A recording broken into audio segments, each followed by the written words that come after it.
success of the original Gran Turismo, the sequel GT2 expanded on both the cars and the circuits that featured on the previous game. And with the expansion in circuits came the arrival of some real-world locations, such as Laguna Seca. But part of the allure of Gran Turismo in general is its array of beautifully crafted fictional circuits. And of course, GT2 delivered a range of new ones to us, building on the classics like High Speed Ring and Trial Mountain. Tracks like Red Rock Valley and Midfield debuted on GT2 and went on to become fan favourites, despite Red Rock Valley appearing on Gran Turismo 2 and only on Gran Turismo 2. But there were indeed other tracks that debuted on Gran Turismo 2 and were never seen again afterwards. There is another circuit in particular that fits this description, a circuit that has long been forgotten by fans of the series. Here we are in GT mode on Gran Turismo 2, where we can find two main sets of events: the Gran Turismo League and the special events. Of course, we also have rally events and endurance races as well. In the GT League, we have a page of national events, then the Euro Pacific League, and then the GT World League. In the special events section, we have 4 pages of events. And the track that we're talking about today features in precisely none of these races. So hang on, you're telling me that there was a circuit made specifically for the game which features in none of its events and races? Well, yes, pretty much at least. The circuit I'm talking about is Rome Night. Not to be confused with the normal Rome circuit or the smaller Rome Short. Rome Night isn't just a version of the standard Rome circuit set in the dark or anything like that. It's a completely separate course. So where does this track feature on Gran Turismo 2? Well, if we go back to the Gran Turismo League, past the GT World League is something called the Event Generator, which is also called the Event Synthesizer in some regions. The circuits that appear in these races are all random, so there is a chance of encountering Rome Night here. There is also the one-make races as well, which are accessible through the game's dealerships. Again, the course selected for these races is random, so you could see Rome Night here as well. You can even encounter Rome Night in reverse as well, which can be really challenging, purely for the reason that you will have scarcely driven on it before. In fact, there is only one place on the entirety of GT mode that you can drive on Rome Night intentionally, and that is on the 9th test of the Super License. You take control of the Alpha 155 touring car and attempt to learn this course on the spot. So, let's take a tour of the circuit together. Okay, we start the lap by heading into a long right-hander. In the 155 touring car you can't take it flat, so you can either lift or just brake a little. On exit you don't want to go too far to the left as you need to get back over to the right for the next corner. We then go into a series of lefts and rights, all taken at high speeds with some small lifts. And then finally another right-hander that you need to lift off for a little.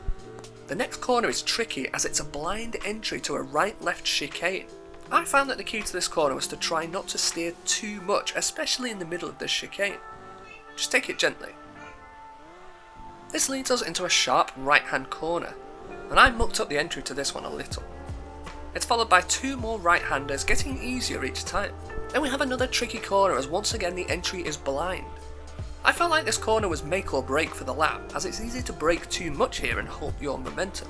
Then we have a quick right-hander which can almost be taken flat, followed by a hairpin left. You can really abuse the track limits here as the yellow section doesn't count as being off track.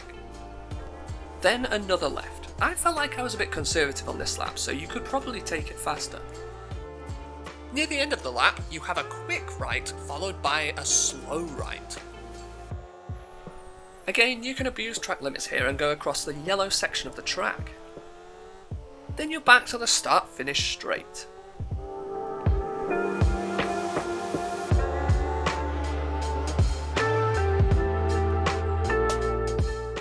Once you've completed every test on the S license, and you don't have to get gold on them all, you will unlock Rome Night on the arcade mode disc. Yes, the final place this track exists is in arcade mode, where you can race the standard circuit or the reverse version if you really want to challenge yourself.